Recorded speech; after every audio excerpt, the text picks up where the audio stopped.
The following program is an OCAmedia community-produced episode of Oregon Life. We would like to thank our sponsors, the Oregon Brooklyn Optimist Club and the Oregon Freemasons.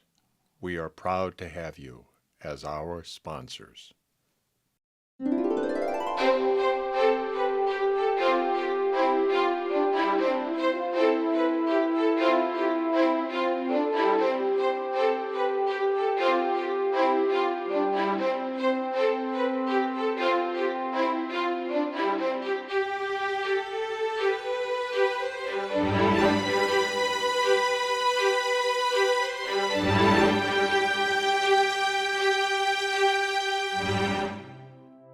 So Bad Art Co. is bringing together my experience in the service industry and my bachelor's degree in art therapy, and then tons of personal reading I've done because I'm so fascinated by it.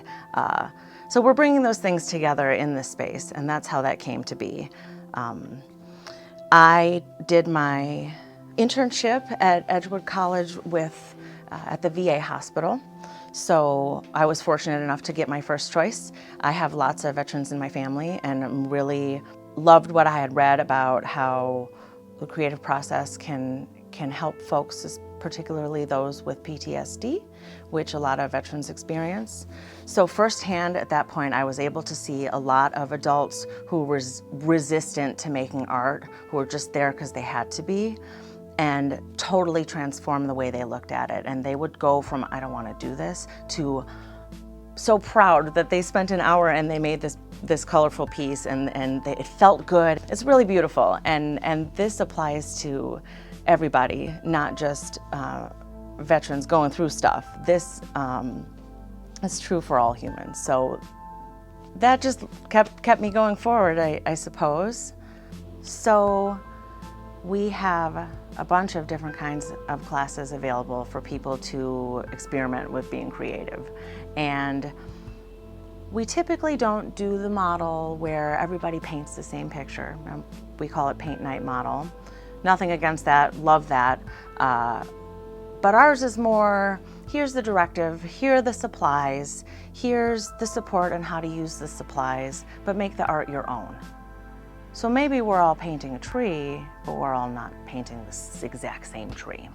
So we do differ a little bit in that way with our classes. I mentioned watercolor and oil pastel, but we do a lot of mixed media with acrylic. We do copper pounding, rubber stamp making, air dry clay things, different themes. Like yesterday we did a kids class called Girl Power, where we were talking about being empowered. Occasionally we'll do less lighthearted classes. We had a grief exploration class a couple weeks ago that allows people to be in a safe space and create art without judgment and around other people. So some of our classes are a little more serious, but most of them are just about having fun. And another fun one is a succulent terrarium building class. It's a little more crafty than fine art, but it's a great time, and it is a way to be creative. I also offer one-on-one sessions or duo sessions, one with two, or private parties. So the one-on-ones could be used to work through some stuff. I'm not a licensed therapist, but I'm really good at listening and holding space for people.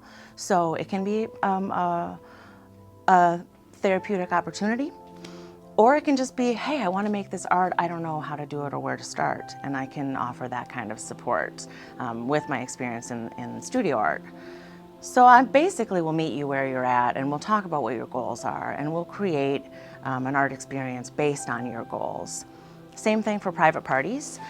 We've done bridal parties, baby showers, work groups, whether it's team building with a specific goal or just for fun, team appreciation celebrations. Lots of birthday parties, ages 8 and up. So we have no shortage of great ideas, and I don't really have a one-size-fits-all package. It's more, let's have a conversation, let's see what you want out of this, and let's make it happen. So When I do private art sessions, there can be different goals. Sometimes the goal is to create an interesting art piece that's been building in the person's head and they don't know how to do it. Sometimes the goal is a little more sensitive or personal or deeper than that, and it's about processing things that they may be going through or had gone through in the past. So something that I always try to do first and foremost is to create a comfortable space for them to feel what they're feeling and experience wherever they're at. And sometimes people are not able to do that at home or do that even with the people that they're closest to. I like to offer the compassion that we all should be receiving from each other all the time, but we're stressed and we're going through stuff, so it's hard. So I like to hold that space for people and listen and maybe ask thoughtful questions. No advice, typically. It's not therapy, but it is super therapeutic. It's super important for humans to have another human who's sitting with them and listening to them and valuing them and showing that they're worthy of that value, because all humans are.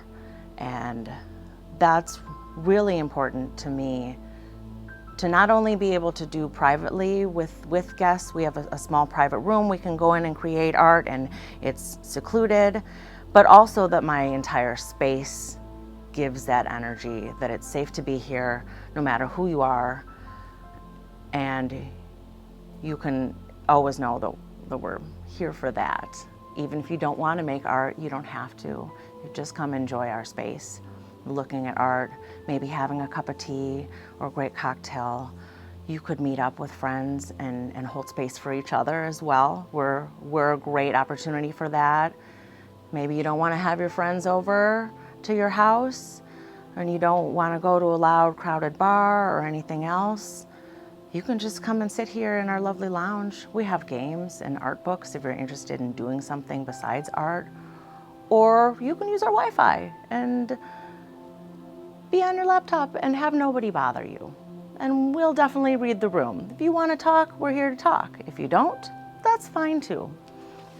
Just making sure people know that they are welcome here and can always feel safe here.